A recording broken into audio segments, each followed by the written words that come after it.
Les Anunnaki, ce sont ces êtres qui viennent d'un autre monde. Ce sont des extraterrestres. Ce qui est intéressant avec ces extraterrestres, c'est qu'ils ne sont pas de petits hommes verts avec une antenne. Ce sont en fait des hominidés. Hominides bipèdes bilatéraux, ils nous ressemblent. Vous les coupez en deux, ils ont 2 yeux, 2 mains et des jambes. Ils mettent leurs pantalons sur une jambe à la fois, comme nous. Et la raison en est que nous avons leur génétique et leur ADN à l'intérieur de notre corps. Maintenant, ce qui est intéressant, c'est que ces êtres étaient une race spatiale qui s'est détachée du système stellaire pléiadien. Le système stellaire des Pléiadiens est un groupe d'étoiles appelé les 7 sœurs du ciel nocturne. Vous pouvez voir 6 étoiles à l'œil nu. Or, ces étoiles dans les temps anciens, selon les textes et tablettes anciens, il y avait là une ancienne guerre galactique.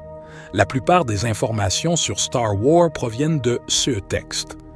Imaginez que si vous étiez dans un système stellaire et qu'une planète explosait, et que vous étiez sur une planète proche, vous deviez quitter votre planète.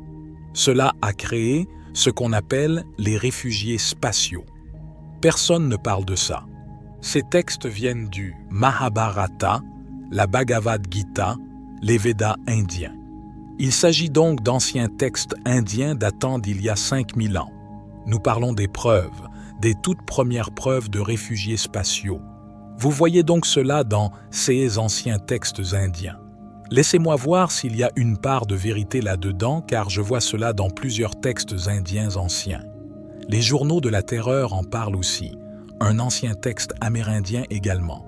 Des textes très peu connus dont presque personne ne parle. Les anciens de la tribu Hopi ont écrit ce livre sur la base de ce texte et l'ont publié. On l'appelle le Journal de la terreur, car il ne s'agissait pas seulement d'une tradition indigène, mais il a finalement été publié. Il s'agit donc de textes réels que nous pouvons tous lire et auxquels nous avons accès. Les gens fuyant cette région de l'espace à la recherche d'autres planètes, Orion, Aldébaran, Sirius A, B et C, les gens venant de Sirius B, qui est une étoile qui a manqué de carburant et bien sûr, la Terre. Et ils sont venus ici pour créer une civilisation séparatiste, comme des extraterrestres qui n'étaient pas prêts à se battre pour leur avenir et leur liberté. Ils ont juste couru. C'étaient les élites qui avaient accès aux navires capables de les emmener d'une étoile à l'autre. Et c'est ainsi que certains d'entre eux sont venus sur Terre. Et Anunnaki est donc un terme général. C'est comme si nous montions tous ici dans un vaisseau spatial et volions vers Mars et que nous rencontrions un Martien. Il disait « Qui êtes-vous les gars ?» Nous dirions les Terriens, mais il nous appellerait peut-être Anunnaki. C'est un seul mandat, mais nous sommes tous des races différentes ici. Mais c'est pour cela qu'Anunnaki est un terme pour désigner ceux qui sont venus du ciel sur Terre, c'est tout. En Afrique, on l'appelle le Nituru, ce qui signifie exactement la même chose. Les dieux qui sont venus du ciel sur la terre et ont transformé la boue en royaume. La civilisation qu'ils ont bâtie est la civilisation atlante. C'est donc là que nous entendons parler de l'Atlantide, de la mythologie de l'Atlantide. Vous pouvez vérifier ces épreuves dans beaucoup de textes indiens, les Védas, le Mahabharata, la Bhagavad Gita, l'ancienne tradition indigène des originaux, les journaux de la terreur, l'Inuma Elish, l'épopée d'Atrahasis, le code d'Hammurabi, le Mitavatana. Il y a tellement de tablettes que je peux continuer à en citer encore et encore. Platon a écrit à ce sujet, mais le récit de Platon sur l'Atlantide n'est pas si ancien. Mais nous parlons de la ville aux anneaux, mais ce n'était qu'une seule capitale. Ainsi, cette ville qui était décrite est une capitale parmi des dizaines qui existaient sur Terre en même temps. Les autres villes étaient sur tous les continents, chaque continent. Nous sommes actuellement sur l'Atlantide. Nous sommes assis juste au sommet de l'Atlantide. Ainsi, lorsque vous commencez à regarder les Amériques, vous découvrez qu'il y avait tellement de pyramides dans les Amériques qu'il y en avait littéralement des milliers. À leur arrivée, l'Église catholique a fait sauter le sommet de ces pyramides et a construit des églises au sommet. Pour ceux qui se sentent offensés et qui sont élevés dans la foi catholique, vous n'avez jamais entendu parler de ça avant. Ils ne vous le diront pas. Difficile à croire, mais vous pouvez vérifier les faits. Ils voulaient éradiquer cette science civilisationnelle pour imposer leur volonté aux gens. Vous voyez, l'Église est passée par ce qu'on appelle les Inquisitions. Ce sont les inquisitions papales qui ont fait le tour de la planète et qui ont tué, torturé et assassiné 80 millions de personnes pour les convertir au christianisme. Cela ne s'est donc pas répandu, comme on vous le dit à l'Église, l'Évangile signifie la bonne nouvelle. C'était une très mauvaise nouvelle lorsque ces gens sont arrivés. C'était comme si l'Amérique se présentait dans votre pays et que vous aviez du pétrole enfoui dans le sol. Si vous allez au musée de Rome, vous constaterez qu'ils ont encore des outils de torture dans le musée. Ils sont fiers d'eux. Ils ont la lance du pape. La lance du pape. Ils avaient juste tous ces mécanismes de torture. Ce qu'ils feraient, c'est trouver le chef, le roi, le chef, le gars qui fait tout le sage et tout ça, celui qui avait la connaissance. Et puis ils disaient, « Écoutez, nous devons convertir tout le monde à cela. Et si tu ne le fais pas, nous allons te tuer. Vous devez répandre l'Évangile, sous l'ordre de Rome. » Mais ce que Rome a dit, c'est « Écoute, il faut qu'on récupère cet argent. » Donc, ce que nous allons faire, c'est convertir ce système païen en un système chrétien. Maintenant, nous avons les impôts et les offrandes. Nous avons les deux. Et donc, une fois qu'ils ont bousculé le chef de ce village ou de cette ville et qu'ils l'ont tué comme ça et que tout le monde l'a vu, c'était comme « D'accord, je suis prêt à apprendre maintenant. Apprenez-moi votre langue. Montre-moi. Parle-moi de ton Dieu. » À la deuxième, troisième génération, vous naissez. On vous donne un nom, une race et une religion, et vous ne savez même pas qui vous êtes. Vous voyez, la plupart des plus anciennes pyramides sont sur des collines avec des fenêtres en triptyque. Les fenêtres triptyques sont les mêmes fenêtres qui imitent les 3 fenêtres que l'on voit dans de nombreuses pyramides, comme à Chichén Itzá, dans la péninsule du Yucatan et tout ça. À Mexico, chez un archéologue local, il a commencé à me montrer toutes les collines et toutes les vieilles églises, a-t-il dit, c'étaient toutes des pyramides. Au sommet de toutes les églises catholiques, y compris les plus anciennes, elles ont toutes ce design en triptyque. Et la plupart de ceux qui sont anciens, construits sur ces collines, l'étaient. Ce qui se passe, c'est que l'herbe commence à pousser dessus. Il commence donc à ressembler à du terrain. Alors, lorsque les Anunnaki sont venus sur Terre, il n'y avait pas des Homo sapiens, mais des hominidés. C'étaient des Homo erectus, c'étaient nos cousins. Mais je crois qu'ils étaient spirituellement plus intelligents que nous. Alors, est-il juste de dire que les extraterrestres ont été les premiers à écraser les hommes-singes? Non, ils n'ont pas tué les hommes-singes. Ils le devaient, non?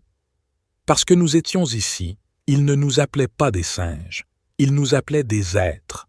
Et dans l'épopée d'Atrahasis, il y avait cette grande guerre qui se préparait. Et Anki, l'île et Anu étaient dans cet endroit en Afrique du Sud, appelé le calendrier d'Adam, où ils ont découvert les toutes premières mines d'or que les êtres humains exploitaient sous leurs bottes. Quoi qu'il en soit, les EGG, qui étaient les Anunnaki de la classe ouvrière, sont venus de Mars sur Terre pour faire le travail parce qu'ils avaient l'impression d'être asservis, même s'ils n'étaient pas censés l'être. C'étaient juste des gens de la classe ouvrière. Ils avaient l'impression de faire trop de travail.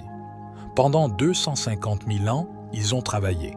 La charge de travail est trop lourde et nous n'avons pas de femmes. C'est un gros problème. Ils se plaignaient de l'absence de femmes. Donc, ils se sont accouplés avec les femmes terriens et ont modifié notre ADN. Ils disaient qu'il y avait un être existant ici, auquel nous pouvons ajouter notre essence. Je parle de modification génétique. Et faites-leur supporter votre fardeau. Alors ne créez pas de robots, créez des gens. Ils peuvent faire votre travail à votre place, comme nous faisons avec les robots actuellement. Ils ont donc commencé par cette méthode. Ils obligent donc simplement les êtres humains à faire leur travail à leur place, et c'est ainsi que vous leur apportez les offrandes. Quand vous apportez les offrandes, votre meilleure récolte et vos veaux frais, c'est leur nourriture. C'est ce que vous voyez dans le texte biblique. Ils faisaient la queue dans les temps anciens sur des kilomètres pour apporter leurs meilleures offrandes au Dieu principal. Et le Dieu était en train de mettre toute cette nourriture dans les entrepôts. Ensuite, ils avaient ces autres zones sous le temple où d'autres prêtres allaient en dessous et parlaient, et leur voix résonnerait, et ce serait la voix de Dieu qui parlait. Ce n'était qu'une imposture pour leur faire apporter toute cette nourriture, cet or, ces offrandes et tout le reste. Si vous regardez le texte apocryphe, vous découvrez que non seulement la mère de Jésus était née d'une vierge, mais que sa grand-mère était également née d'une vierge. Personne n'en parle jamais à l'Église, et ils en ont entendu parler à l'école du dimanche. Vous voyez donc l'établissement de cette lignée particulière. Il naît et commence à retrouver tous ses propres souvenirs. Il est donc une réincarnation de lui-même d'une vie antérieure. C'est pourquoi parfois, j'émets l'hypothèse qu'il pourrait être Thoth l'Atlantéen, qui dit qu'il pourrait s'incarner sur et dans n'importe quel plan qu'il désire. Aurait-il pu décider maintenant de revenir par l'utérus? Thoth l'Atlantéen était donc le roi de l'Empire Atlante, il en faisait partie, ou l'un des dirigeants de l'Empire Atlante. Il se réincarne en Jésus. Quand vous regardez le texte ancien d'où Jésus tire toutes ces informations, les tablettes d'émeraude de Thoth, nous devons parler des tablettes d'émeraude. Texte vieux de 38 000 ans. Là, dans le livre, j'aligne le texte chrétien et j'aligne le texte de Jésus du Nouveau Testament. Thoth est l'auteur lui-même de ces tablettes. En fait, il écrivait « Il n'avait pas de scribe ». La plupart du temps, ces figures divines ou ces dirigeants avaient des scribes. En fait, il l'a écrit lui-même. Cela ressemblait au langage des runes. Et dans ce texte, il écrit qu'il est venu sur cette planète après le grand déluge et qu'il a vu les temples d'anciens partir en mission pour aider à reconstruire la civilisation. Son père l'envoie en mission. Son père dit « Va au pays de Shem et mets en œuvre le plan ». Il descend au sol. Lors voici la clé concernant cette histoire de Dieu. Lui, ne voulant pas être l'un de ces dieux. Lorsqu'il les a libérés, il a commencé à parler pacifiquement aux gens et ils ont commencé à ramper à ses pieds. Et il a dit non, non, non, non, lève-toi. Il a dit, je suis un fils de Dieu. Il n'a pas dit que je suis Dieu. Et il a dit, je suis un fils de l'Atlantide et je suis ici pour vous ramener à un haut niveau de civilisation. Et il a travaillé avec le peuple pendant quelques milliers d'années pour reconstruire cette civilisation. Avant de partir, il l'a dit à tous ces gens qui sont venus ici avec lui. C'est ainsi que l'Atlantide a encore progressé. Répartissez-vous sur la planète et reproduisez ce que nous avons fait ici. Et c'est là que l'on retrouve des histoires similaires dans les textes anciens du monde entier. Et ces histoires similaires sont une intelligence supérieure qui nous vient et nous confère cette sagesse après les inondations. La tribu Lakota, la tribu Hopi, la tribu Dogon d'Afrique. Je veux dire les autochtones. En fait, l'histoire verbale des aborigènes, car j'y suis allé avant qu'elle ne traîne, je me suis promené avec les aborigènes et j'ai suivi une piste pour aller trouver des hiéroglyphes proto-égyptiens sur lesquels nous sommes tombés par hasard. Les anciens Égyptiens vénéraient également les Pléiades. C'est dans chaque texte, l'Iliade d'Homère, la Bible, le Mahabharata, n'importe quel texte que vous consultez, et la plupart des artefacts auront une représentation des Pléiades ou parleront des Pléiades. Et quelle est la représentation? Les étoiles, les 7 étoiles. C'est ce système stellaire, où il est passé de 12 ans à 32 ans. Pouvez-vous expliquer la trajectoire de Jésus de 12 à 32 ans que nous n'avons pas dans la Bible? Donc Jésus disparaît de la Bible à l'âge de 12 ans, n'est-ce pas? Il disparaît et où va-t-il, garçon? Il y a un autre texte appelé l'Évangile du Saint Douze. Et dans l'Évangile du Saint Douze, qui a été omis de la Bible, il se rend en Égypte avec sa mère. J'y suis allé et quand j'emmène des gens en tournée, je les emmène à l'endroit où ils dormaient. Il est toujours là. C'est une crypte maintenant. C'est à l'intérieur d'une église, au sommet du Caire. À l'intérieur de cette église, ils l'ont transformée en église. Et il s'y rendit pour étudier les mystères égyptiens. Il est également allé apprendre tout sur les anciennes écoles de mystères. Puis il est parti de là et il est allé au Tibet pour apprendre la mystique. Au Tibet, il est allé apprendre non pas l'évangile mystique, mais il est allé apprendre la spiritualité. Il est allé au Tibet. Et les arts mystiques, oui, les arts mystiques. Et puis, il est allé en Inde, a appris la réincarnation et tout ça. Et puis, il est redescendu et il réapparaît dans le texte biblique quand Dieu dit dans la Bible « J'appelle mon fils hors d'Égypte ». Alors il apprend tout. Il a appris la guérison par le Reiki au Tibet et la guérison énergétique avec ses mains. Les arts mystiques, il les a appris en Inde. Et puis, redescendre, enseigner la réincarnation depuis le début. Et comment savons-nous qu'il est allé en Inde? Eh bien, il y a les dossiers qui ont été conservés. C'est un dossier complet. Et même le Dalai Lama a confirmé qu'il se trouvait autrefois au Tibet. Comment ils excluent la réincarnation de la Bible? La Bible parle de réincarnation, mais ils l'ont falsifiée pour vous faire croire qu'il ne s'agit pas de réincarnation. Mais quand vous regardez même le livre des Révélations, il est dit que vous allez avoir un nouveau nom et un nouveau corps. Il n'est pas dit que tu serais un esprit doté d'énergie. Il dit que tu auras un nouveau nom et un nouveau corps, un corps physique, et que tu vas vivre à l'intérieur de ce corps. Et donc, tu vas revenir et naître de nouveau. Et dans les textes bibliques, les gens sont confus à propos de la nouvelle naissance, comme dans le Kéa de l'esprit. Il s'agit en réalité d'une nouvelle naissance dans la conscience. Donc c'est juste une métaphore de cette renaissance consciente qui s'est produite. Renaissance consciente, ce que nous pouvons faire, nous pouvons renaître dès maintenant. En ce moment, si nous décidons de nous regarder et de réfléchir aux choses que nous faisions de mal, peut-être dans nos vies en ce moment, aux choses qui pourraient être meilleures avec nous-mêmes, et nous commençons à travailler sur nous-mêmes.